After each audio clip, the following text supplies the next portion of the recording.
యాదగిరిగుట్ట లక్ష్మీనరసింహస్వామి ఆలయంలో కుటుంబ సభ్యులతో కలిసి దర్శనానికి వెళుతున్న ఓ బాలుడి తల క్యూ లైన్ గ్రిల్లో ఇరుక్కుపోయింది. గ్రిల్స్లో తల ఇరుక్కుపోవడంతో బయటికి రాలేక ఇబ్బంది పడ్డాడు బాలుడు.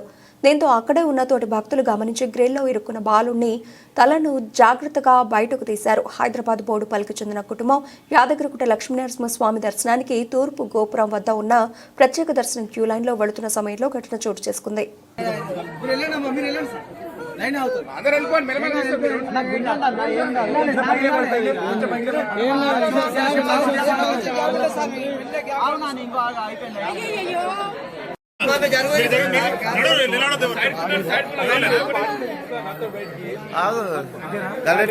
బాబు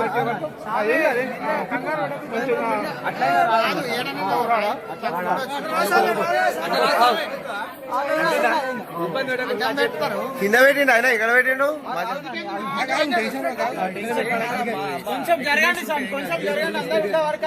స్వామి తలకి ఎట్లా పెట్టినా స్వామి స్వామి